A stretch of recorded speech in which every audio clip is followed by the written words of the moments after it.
Hoje a gente está aqui com o promotor do GAECO Regional, coordenador do GAECO Regional em Uberlândia, Daniel Marota. E lá em Uberlândia, recentemente, eles tiveram uma espécie de lava-jato de Uberlândia. Prenderam, entre outubro e dezembro do ano passado, 21 vereadores. 21 de 27 vereadores. Ou seja, a cidade está passando por uma grande turbulência em razão da investigação. E não foi só essa operação, eles tiveram outras operações recentes sobre corrupção, e o Daniel vai contar um pouco da experiência, como evoluiu essa investigação, como foram usados alguns instrumentos de investigação relevantes e algumas preocupações que ele tem, a partir da experiência deles também, sobre mudanças que vêm acontecendo, retrocessos no combate à corrupção. Daniel, obrigado por fazer parte desse bate-papo, dessa conversa.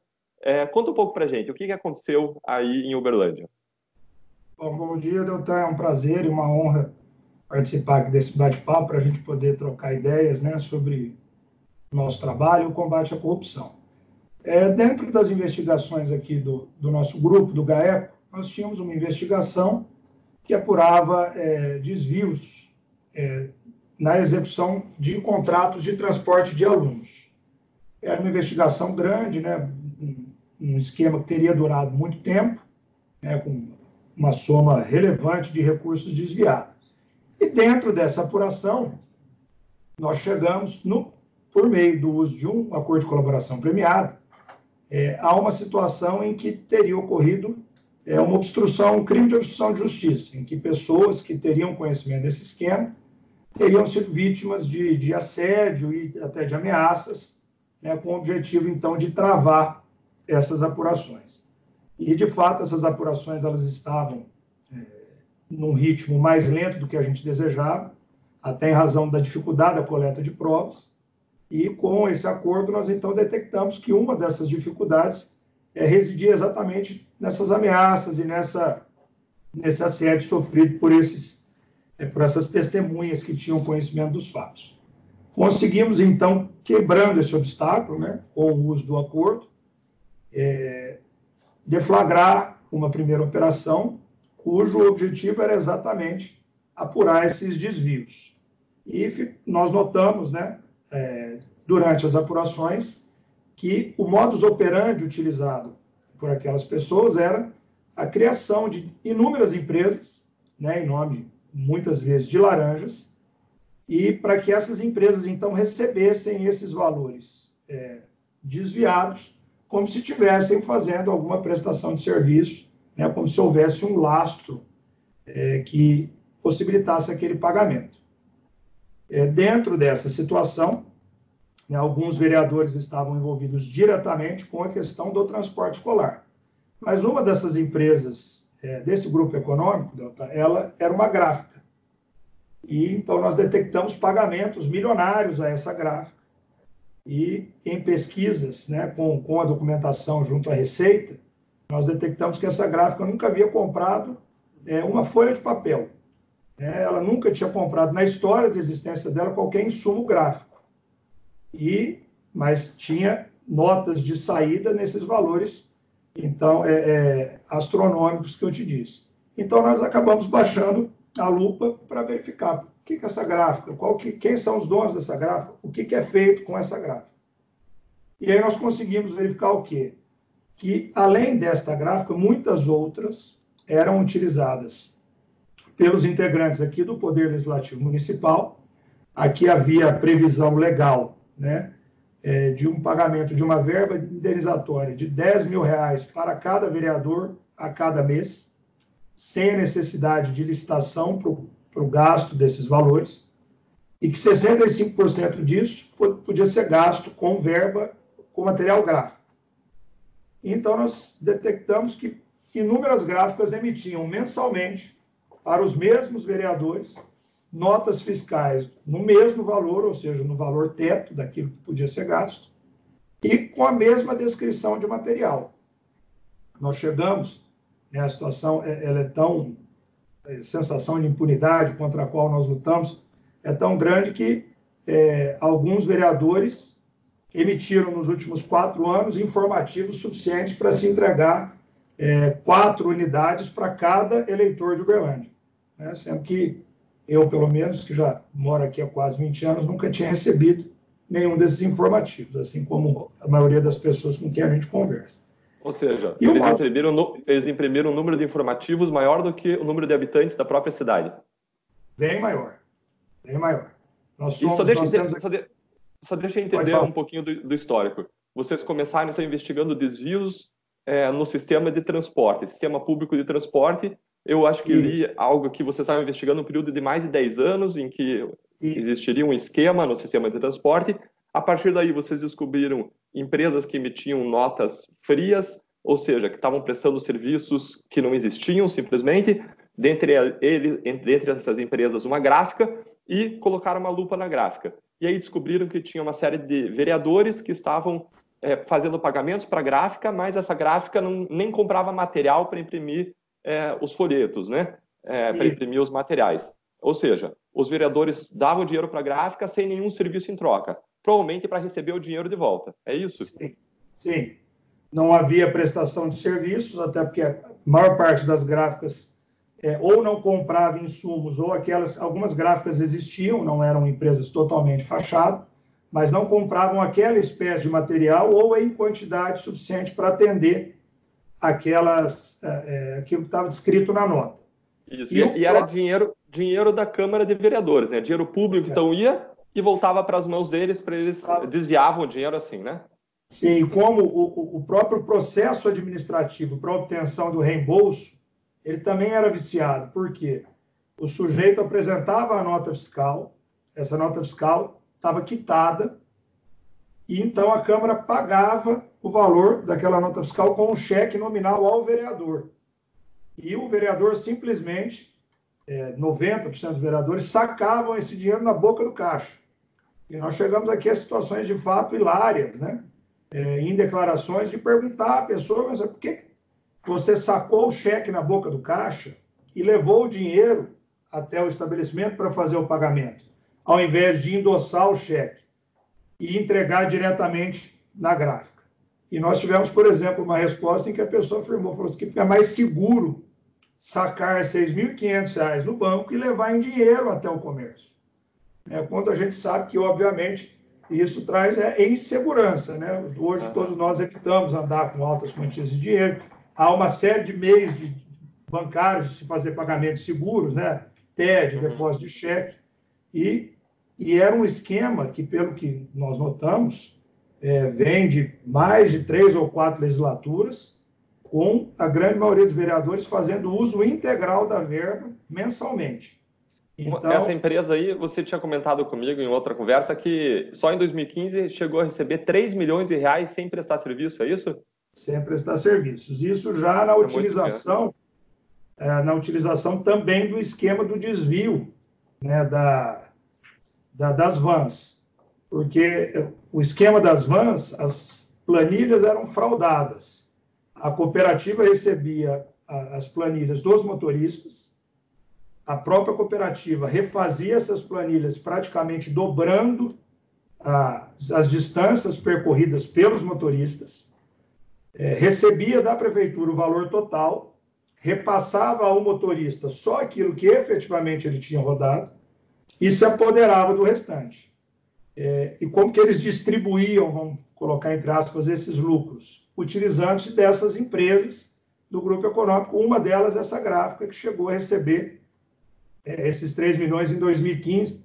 2015 foi o auge aqui do desvio, né? Nós apuramos um desvio só no ano de 2015 de 10 milhões de reais, né? Porque posteriormente foram colocados GPS nos veículos, né, nas vans, até a Prefeitura Municipal atendeu uma recomendação do colega do Patrimônio Público, e a partir do momento que os GPS foram colocados, de imediato, no ano seguinte, a economia foi de 8 milhões e meio de reais. As mesmas vans, as mesmas escolas, né, uma variação pequena, lógico, do número de alunos, o aluno pode ter mudado o endereço, alguma coisa, mas nada que justificasse uma flutuação acima de 5%. Então, nós tivemos essa situação e dentro dessa situação das gráficas também, né, como eu te disse, né, no nosso trabalho do dia a dia, a gente sabe que isso impede muito a sensação de impunidade, o medo das pessoas, às vezes, trazerem fatos, né, para o Ministério Público ou para as autoridades constituídas. Quando houve essa questão das gráficas, nós recebemos também informações, né, de fraudes em outros contratos de prestação de serviço na Câmara. E também iniciamos investigações em situações em que a contratação era muito maior do que aquela necessária, né, para que o prestador de serviço prestasse o serviço só que era necessário, mas bem aquém daquele contratado, né, para que esse saldo pudesse ser desviado, né, por parte das vezes em conluio pelo empresário e pelo agente público, e outras vezes o pagamento era feito integralmente ao agente público, né, que se utilizava da ameaça de romper aquele contrato, deixar o particular sem o contrato, mas para que o contrato fosse mantido, teria que haver o pagamento. Então, nós fizemos, dentro dessas operações, além dos acordos de colaboração, nós nos utilizamos também dos acordos de não persecução penal e dos acordos de leniência, buscando sempre a reparação do dano causado, ao erário, colocando isso como condição indispensável para a assinatura de qualquer acordo. Outra condição é, se você praticou crime no exercício da função pública, você não tem condições de permanecer no exercício da função pública. Então, afastando empresas, da prestação de serviços e afastando também pessoas de cargos eletivos ou de cargos comissionados. Daniel, fiquei muito impressionado com a evolução das investigações aí. Vocês começaram lá atrás com o esquema de transporte público, foram para o esquema de gráfica. No esquema de gráfica, vocês expandiram e descobriram que a maior parte da Câmara estava envolvida, dos vereadores estavam participando desse esquema. Daí vocês foram para contratos de vigilância, limpeza lá dentro. Descobriram também, tem denúncias que vocês estão investigando de funcionários fantasmas, de rachadinhas. Vocês chegaram lá como você contou para mim em outra conversa, vocês chegaram lá nos gabinetes e nem cabia o número dos assessores dentro dos gabinetes, né? E, além disso, tinha um esquema também que foi investigado por uma outra área aí do Ministério Público de Uberlândia, pela área do patrimônio público, que investigou um esquema em que construtoras estavam envolvidas na concessão fraudulenta de licenças, mais de 70 construtoras, né? Ou seja, uma investigação que vocês estão investigando vários crimes de corrupção, a investigação que está com vocês avançou muito, foi se expandindo, e o quanto que foram importantes os acordos de colaboração e premiada e os acordos de leniência com as empresas para essa expansão das investigações?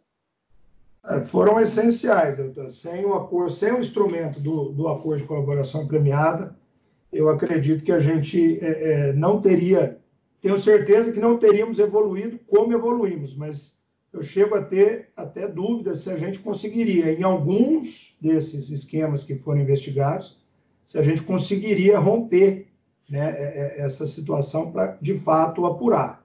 Porque a gente sabe que esses esquemas, obviamente, nós temos uma falha estrutural de fiscalização que nossas receitas, federal, estadual e mesmo os outros órgãos, nós olhamos muito a formalidade, né? Então, a nota fiscal está emitida, o imposto foi recolhido, né? Mas nós não temos um sistema, por exemplo, que aponte, essa gráfica está emitindo notas aqui de 3 milhões, mas ela não compra nem R$50 de papel, né? Então, como formalmente essa documentação, os processos, as licitações, elas estão formalmente corretas, nós precisamos de alguém que está ali dentro para vir. Assim, o que está errado aqui é isso. Na verdade, a gente emitia essa nota, não era para esse fim, era para o outro. Então, esses acordos de colaboração, eles são essenciais. Nós já temos uma dificuldade muito grande, muitas vezes na manutenção de custódias cautelares, na manutenção de cautelares que efetivamente afastem a pessoa da prática criminosa. A derrota agora da questão da prisão em segunda instância, tudo isso já dificulta muito o nosso trabalho. Então, os acordos de colaboração e de leniência são oportunidades que a lei entrega ao aparato estatal, nos entrega para que a gente possa apurar e produzir provas, em contrapartida, obviamente, o colaborador ou a empresa também tem os benefícios previstos em lei. E a experiência da Lava Jato foi importante para esse trabalho de vocês, de algum modo? Sem dúvida nenhuma, né? A gente estava até batendo papo aqui antes do início, e os modelos que nós utilizamos de acordo de colaboração premiado foram obtidos por colegas em comum, são os acordos que vocês utilizam aí na Lava Jato, né, toda a estrutura do acordo, a matriz do acordo e também a forma, né, de aplicação dos benefícios, né, com fixação de regimes diferenciados, de penalidades, de tempo em cada regime, todas essas experiências que a gente aplica aqui nos nossos acordos, sem dúvida nenhuma, são fruto do trabalho de vocês aí da Lava Jato, né, que nós temos como exemplo e nessa utilização do dia a dia, sem dúvida alguma. E a outra questão que a Lava Jato trouxe a lume, né, que é importante aqui, que é uma luta de todos nós, né, integrantes do Ministério Público, os integrantes das polícias, que é de realmente apurar esses esquemas, esses grandes esquemas criminosos, em que há uma sensação completa de impunidade, né, doutor? Parece que as pessoas, grandes empresas, grandes contratos, pagamento de propina, lavagem de dinheiro, né, de milhões e milhões, a gente sempre fica com tem o desejo de fazer as apurações, mas a gente esbarra em muitas dificuldades. E ao ver a história da Lava Jato, né, com certeza para mim e para todos os colegas do Ministério Público Brasileiro, é o alento que nenhum crime goza dessa impunidade absoluta, né? Basta que a gente queira realmente, que a lei dê os instrumentos, mas que a gente tenha vontade e a gente pode sim apurar essas situações, chegando, né, mostrando para a sociedade que uma Câmara de Vereadores, por exemplo, de Uberlândia, de 27 vereadores, 21 praticaram, em tese, infrações penais que os levaram a prisões preventivas e, posteriormente, afastamento do cargo. Então, eu acho que a Lava Jato é exemplo para todo o Brasil, para o Ministério Público Brasileiro, mas para nós aqui em Uberlândia, é um exemplo que nós seguimos na prática, no dia a dia, os passos aí de vocês para tentar produzir aqui na nossa realidade local resultados tão bons quanto aqueles que vocês conseguiram produzir no Brasil todo. Puxa, que legal, Daniel. Sabe que o professor Joaquim Falcão, ele fala que a Lava Jato, mais do que um processo, ela se tornou uma atitude. E é essa atitude de todos nós, de vocês, de buscar enfrentar, usar novos instrumentos de investigação para coibir esses crimes tão danosos para a nossa sociedade. E, recentemente, a gente teve mudanças, inclusive, na lei de colaboração premiada.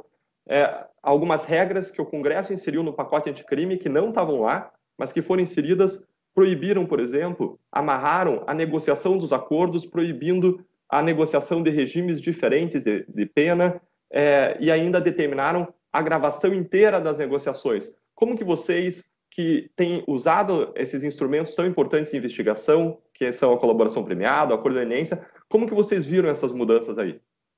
A gente viu, assim, como muito negativas essas mudanças. Então, essa questão da própria fixação do regime, essa possibilidade é uma garantia ao colaborador, à defesa do colaborador e ao Ministério Público de que aqueles termos ajustados, eles serão efetivamente executados. É muito complicado você celebrar um acordo em que muitas vezes, você não consegue dizer ao colaborador qual é o benefício exato que ele vai receber. Às vezes, você falar numa redução de pena, nem sempre isso vai implicar, por exemplo, uma fixação de um regime que não seja fechado. E muitas vezes isso vai afastar, vai dificultar a colaboração. A questão da gravação também eu vejo como danosa e negativa, porque a lei já impõe, e obviamente com toda a razão, que o pretenso colaborador esteja acompanhado de seus defensores, durante todos os termos da negociação, o que traz a ele, colaborador, e a própria defesa, a garantia de que o procedimento vai ser um procedimento liso, escorreito, que vão ser cumpridas as formalidades legais. Ocorre que, como nós que já trabalhamos nisso, a gente acaba notando isso na prática, o acordo não sai do dia para a noite, né, doutor? Não é assim, a gente não senta e o sujeito lembra tudo que ele tem que falar, nós lembramos tudo que nós temos que perguntar, e aquilo sai como um pacote pronto. Isso demanda muita conversa, as questões, de benefícios. Então, eu vejo como um retrocesso, eu vejo como normas que vão dificultar a celebração dos acordos e também, talvez, tirar interesse de determinados de potenciais colaboradores em celebrar esses acordos com o MP.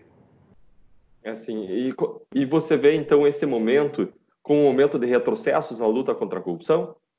Eu vejo, infelizmente, a aprovação da lei de abuso de autoridade, na forma como ela foi aprovada, a gente vê muita gente desinformada falando que o Ministério Público tem medo da lei de abuso de autoridade. Nós não temos medo da lei de abuso de autoridade. Nós temos medo de leis inconstitucionais que são feitas sob encomenda para amordaçar o trabalho do Ministério Público.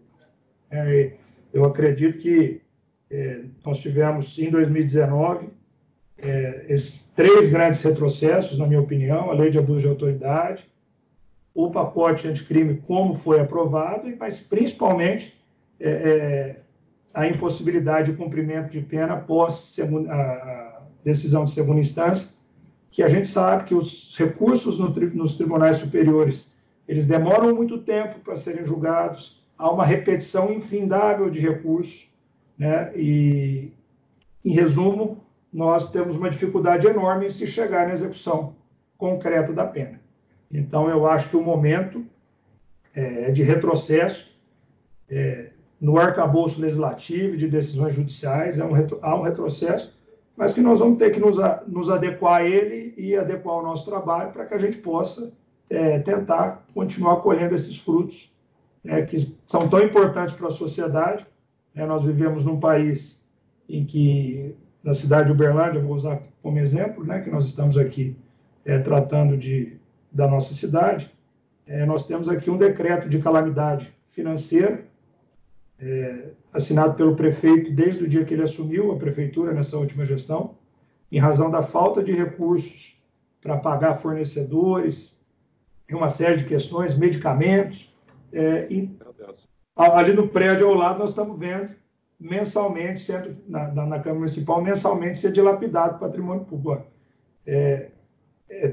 Além da gravidade do fato de se estar desviando recurso público, ainda se desvia o recurso que deveria ser empregado para o bem da sociedade. Então, isso realmente é lamentável, e acho que o Brasil deveria caminhar no sentido oposto, de endurecimento das normas, de criação de novas formas de negociação,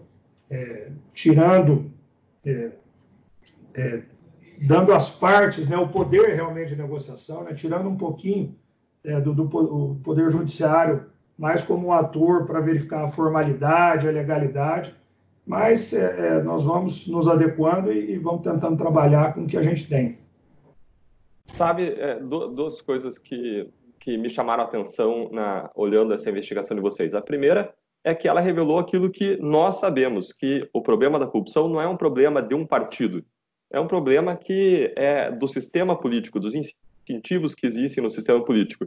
Vocês pegaram aí, dentre os vereadores, pessoas de diferentes partidos. A gente tem aí uma sopa de letrinhas de partidos, olha só: PSD, PSC, PL, PDT, PSBO, PSB, PSDB, PT, eu coloco PSDB e PT um do lado do outro propositalmente, para mostrar que é de um lado a outro, republicanos, SD, PP e Patriota. 12 partidos políticos, 12 diferentes siglas com seus vereadores investigados, presos nesse escândalo. E um outro aspecto que me chama a atenção é o fato de que esse tipo de fraude é uma fraude que é replicável em outras câmaras de vereadores por todo o país. Assim como a investigação de vocês é replicável. Um promotor do patrimônio público, qualquer cidade, pode pedir essas despesas de vereadores com gráficas. Isso é despesa pública. Ele pode solicitar, analisar isso, analisar as gráficas, se elas têm funcionários, solicitar documentação adicional. E quando a gente vê esse padrão de esquema, rachadinha, funcionário fantasma, desvio com gráfica, são coisas que, quando a gente identifica em 1, 2, 3, é uma coisa que provavelmente existe em vários outros lugares. E aí vai uma pergunta: vocês já identificaram em outras câmaras de vereadores problemas similares aí na região? Sim, em 2016 nós tivemos uma operação aqui também, numa cidade pequenininha aqui da nossa região, chamada Centralina, em que 9 dos 9 vereadores acabaram presos à época. Ou seja, todos, 100%, todos, né? 100% da Câmara, 100%, não só e também a parte administrativa, o advogado da Câmara, o contador da Câmara, foi, de fato, o prédio foi esvaziado. E nós temos recebido aqui, doutor, solicitações de colegas aqui na nossa região. Nós temos apenas 9 comarcas que fazem parte aqui do nosso grupo de atuação, mas já recebemos solicitação de vários desses colegas para que a gente apoie investigações, que essas pessoas, esses colegas estão nos relatando que todas as câmaras, basicamente, o esquema é o mesmo, né? Especialmente questão de combustíveis, de gráfica, funcionários fantasmas e rachadinha. E eu acho que nós temos que cada vez mais multiplicar esse tipo de trabalho, porque, como você disse, é uma despesa pública, né? É um procedimento que não é tão complicado de se apurar, de se instaurar. A Câmara tem que prestar os documentos, e a gente trabalhar além dessa frente. A gente tem tentado trabalhar aqui, por exemplo, junto à Receita Estadual, porque nós temos que criar outros mecanismos, como esse, que eu falei há pouco. Como que uma empresa pode emitir notas de saída se ela não tem nota de entrada? A gente tem que ter um sistema apitando isso, mostrando lá para o auditor, esse cara aqui está emitindo nota, está pagando um imposto, só que alguma coisa tem de errado, porque ele está vendendo aqui, mas não está comprando material. Então, eu acho que também a gente tem que usar essas experiências para criar mecanismos, de fiscalização mais eficientes, no sentido de realmente se evitar que uma gráfica dessa, por exemplo, seja usada nos últimos 12 anos para emitir notas para o desvio do dinheiro público aqui de Uberlândia. Talvez se o mecanismo tivesse, algum mecanismo tivesse apitado isso lá 6, 8, 10 anos atrás, a gente já teria feito cessar essa prática. Sim, Daniel, obrigado, viu? Olha, era para ser uma conversa de 5, 10 minutos, a gente já está com mais de 25 minutos de conversa. Eu não quis cortar, porque são perspectivas muito importantes para a sociedade tomar conhecimento. E, para encerrar, não adianta nada a gente fazer o nosso trabalho se a sociedade, se o cidadão não fizer a parte dele. Antes, numa conversa que a gente teve, você comentou que daqueles 9 vereadores foram afastados lá em Centralina, afastados por investigações de corrupção, de desvio de verba pública, 4 ou 5 foram reeleitos pela própria cidade. Aí não adianta nada, a gente vai lá, investiga, descobre desvio e a pessoa recoloca lá uma pessoa investigada, processada por corrupção. Qual é o recado que você tem para a sociedade, para Uberlândia, para a região, depois de tudo que vocês investigaram e descobriram, nesse ano que é ano de eleição municipal, em que as pessoas vão estar escolhendo os prefeitos, os vereadores? O recado é para que o cidadão ele passe a votar com mais cautela, com mais cuidado, que ele se informe melhor sobre qual o passado daquela pessoa, qual que é o interesse daquela pessoa. Se a pessoa realmente tem interesse, tem alguma causa pública que ela efetivamente defende, ela tem um interesse em defender a sociedade ou ela tem um interesse particular ali de defender interesses próprios, Como você bem disse, aqui foram vereadores de 12 partidos. Essa não é uma questão partidária, ela não é uma questão de ideologia, é uma questão... a ideologia é uma só, Deltan? É o cumprimento da lei. Então, a gente espera realmente que o cidadão, no momento de votar, ele se recorde dessas situações todas, e também, nós temos que, acho que, frisar isso, acabar com as pequenas corrupções, Deltan? Os churrascos que são dados por esses candidatos a vereador, as festas. Em Uberlândia isso é muito comum, começa ano de eleição, tem a galinhada do fulano de tal, a feijoada do ciclano, o churrasco de não sei quem, e a sociedade perceber que frequentar esses locais, que participar disso, na verdade você está vendendo um pouquinho o seu direito de cidadão, de livre escolha, Não, e mais, esse dinheiro aí que eles desviam, parte desse dinheiro é investido na própria campanha, parte ele em bolsa, fica mais rico, e parte ele investe na campanha justamente para ganhar voto das pessoas. A questão é, de onde é que está vindo esse dinheiro dessa galinhada, desse churrasco? Claro que ele pode legitimamente ter recursos ou receber recursos e fazer isso. Agora, em boa parte dos casos que a gente identificou na Lava Jato, que parte do dinheiro desviado é investido justamente na campanha eleitoral. Então não adianta a pessoa querer mudança e achar que vai cair no colo. A pessoa tem que investir tempo para escolher quem vai ser o seu vereador, quem vai ser o seu prefeito, meia hora, uma hora, vendo o passado, vendo se existe investigação e processo por corrupção, por outros crimes, vendo se a pessoa defende causas, se ela é preparada politicamente. Não estou falando de ter universidade, estou falando de a pessoa ter estudado política pública com base em evidência, conhecer os principais problemas da cidade e quais são as principais propostas de solução para esses problemas, né? Sem dúvida.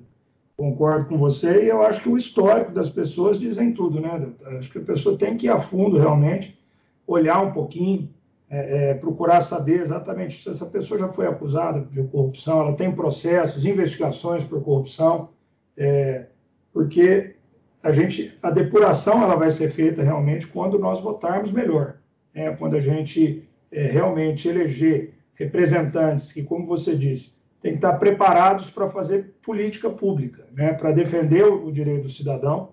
E eu acho que a informação, né, o direito à informação da sociedade, que ficou um pouco prejudicado também pelo projeto de lei de abuso de autoridade, né, em razão da série de vedações, né, dirigidas às autoridades e à própria imprensa, dificultam que a gente faça com que essas informações cheguem ao cidadão, né, mas também o cidadão tem que ter o interesse nisso, ele tem que ir atrás disso, ele tem que saber a importância do voto dele, porque a cidade, o Brasil, o Estado, a má aplicação dos recursos, muitas vezes a pessoa acha que eu não faço uso da rede pública de saúde, eu não faço uso da rede estadual de ensino, mas são todas as questões, se nós não tivermos uma vida boa para toda a sociedade, ainda que você não use esses serviços, isso vai respingar na sociedade como um todo, na questão da violência pública, né, na sensação de insegurança. Então, o que a gente espera realmente é isso, que as pessoas passem a votar melhor, passem a se preparar melhor para votar. Legal. Daniel, obrigado, parabéns pelo trabalho que vocês estão desempenhando, toda a equipe de vocês, com a polícia, com os colegas aí do MP estadual, do GAECO e de fora do Patrimônio Público. Queria deixar o registro da nossa admiração por esse trabalho tão bem feito, por esse trabalho de combate à corrupção que se expandiu tanto, e a gente sabe que isso envolve riscos profissionais, riscos, vocês vêm respondendo também a representações, reclamações do Conselho Nacional do Ministério Público, quem trabalha muito e incomoda é representado lá mesmo, vem correndo riscos pessoais, inclusive, então quero deixar meu registro de admiração, meu incentivo para que vocês sigam em frente, vamos seguir, apesar dos obstáculos, né, apesar das pedras no caminho, vamos colher essas pedras aí e construir um castelo, vamos fazer o nosso melhor com as dificuldades que aparecem. Daniel, obrigado, grande abraço a todos vocês aí, viu? Obrigado, eu agradeço a oportunidade de ter tido essa conversa aqui com você.